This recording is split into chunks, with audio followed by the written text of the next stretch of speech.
So next we'll see like how service department and accounts are related. See, what is the service department? Okay. See, services are something like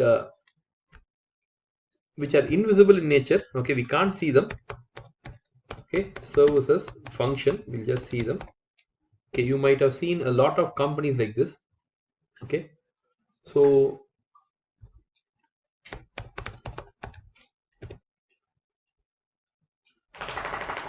okay, uh, what are examples of service business? See, it can be airline business, banks, okay, computer service, law firms, plumbing, even education, okay, motion picture theaters, management consulting. See, things which we can't see, okay, uh, things which things which are not a product, okay, we just use them as a service. So even education is a kind of service, even this video is a kind of a service, okay, because you're not going to own it, okay, it's not that it's your product, you use it, and after you use it, you are just going to delete it, okay, or you're just moving away from it, okay. So this is called as a service business, okay. So even education is a service business. You go to a school or a college, okay, you're not going to take the table or chair from there, you're just going to take the knowledge from there and you have to go home, okay. But if you go to a showroom, okay, like something like Bajaj showroom, you take the bike and go home, so that is something like tangible that you get, okay. But in education or in service business, you don't get anything tangible, okay. Assume that you take a Ola car, you only get the benefit of moving from one place to another place, okay, you are not owning the car, you are just using the car, okay. So these are like services businesses. Even here accounts play a very important role. Companies very often provide services to customers at the same time as a sale or afterwards. Example, a computer retailer may charge an extra fee to help customers set up their system, or a car dealer may provide car servicing, okay. So installation charges or car servicing charges are like service provider also. So the nature of services are like very important to distinguish it from a product. One is intangibility, okay. Services cannot be touched, okay. You cannot like touch the product, or you cannot take the product, okay. So the best example is what we told for Ola. You are only using the service, you cannot own the car, okay. That's intangibility. The next one is inseparability, okay. So assume that you have joined a college, okay, and you have paid a first year fee. If you miss the classes, okay, if you miss 50% of the classes, it is missed, okay. If you miss the 100% of the classes, it is missed, okay. So if you don't use the service, it is like gone. So the production and consumption are at the same time only. So you cannot like store it and you cannot take it. So it's not something like a Maggi noodles packet where you take home and then cook it, okay. Here it is, when the service is like given, you have to use it, you cannot store the product here. The service cannot therefore be easily distinguished from the person or organization providing the service, okay. So a teacher and the college cannot be separately seen, okay. A teacher in the college, okay, who teaches is a part of it, okay. So they are like part of it, and it's only because of them you can get the service. Usually there is a human element in service, okay. Perishability, services cannot be stored later, I think that is also we saw. And last is variability. So variability is, if you take a product, okay, if you take, assume that you buy a Maggi noodles packet, okay, all Maggi noodles packet will be of similar taste, okay, will be of very similar taste, okay, because they are a product. Or if you buy something like Asian paints, okay, the paint quality of Asian paints is going to be like very very very similar, okay. But you cannot expect that in service. See, if you go to a college, okay, one day the same lecturer will teach a class amazingly, the same lecturer on another day will teach the class boringly, okay. So there is a variability in service, okay. So one time you take a Ola ride, it's like amazingly good because the car is good, the driver is good, he picked you on the correct time. But next time you'll get a driver who's very lazy, who comes you and picks up you very late, okay. He takes a longer route to drop you, and he's like very grumpy. So there is a huge variability within the service. This is not like a common theme in products, okay. Common products are standardized, but services are variable in nature.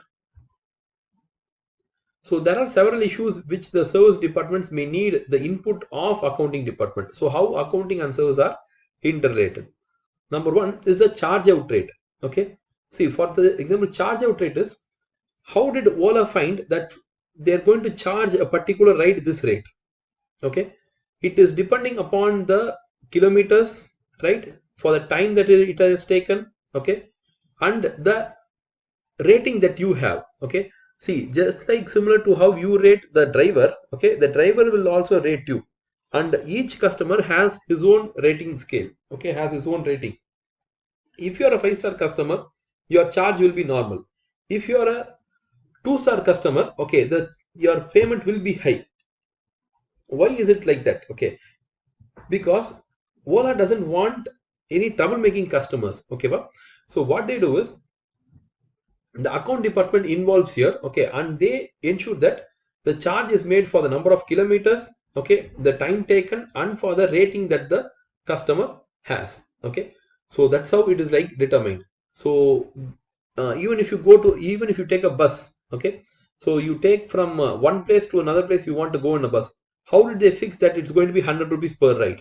Okay, it's computed on a lot of variables. For example, if you take a bus, okay, the total number of passengers traveled, okay, the average number of passengers traveled throughout the year, the total cost which is incurred for the bus throughout the year, okay, that is how they are like finding out, okay, the total cost and the profit that is added and the total number of average uh, what to say, travelers, okay, who's taking out the bus.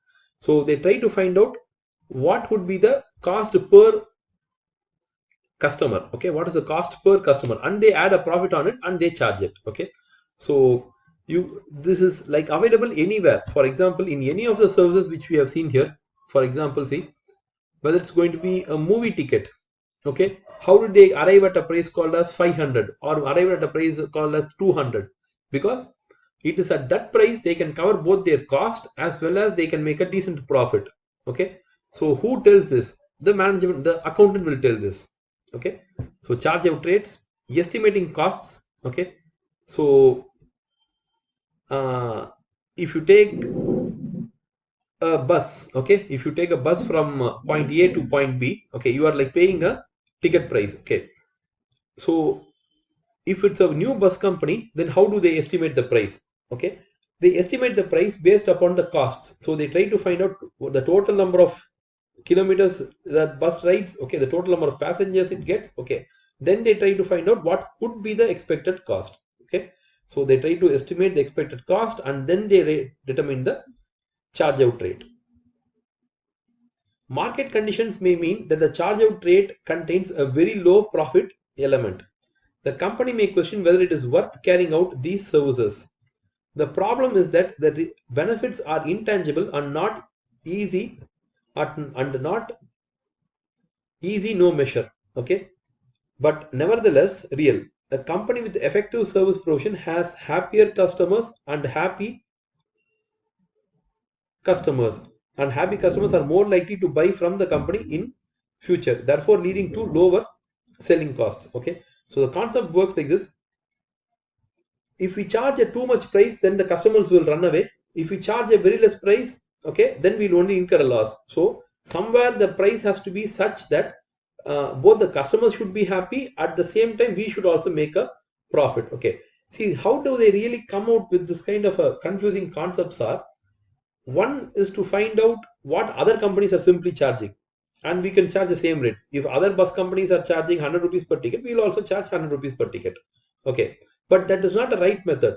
We have to find out our own cost. Okay, what would be our own profit, and that has to be like used. Okay, we should not like simply copy what others people are doing. Okay, because for them 100 rupees might be profitable, but for us 100 might not be profitable. Okay, so we have to use the accounting department to arrive at the ticket price.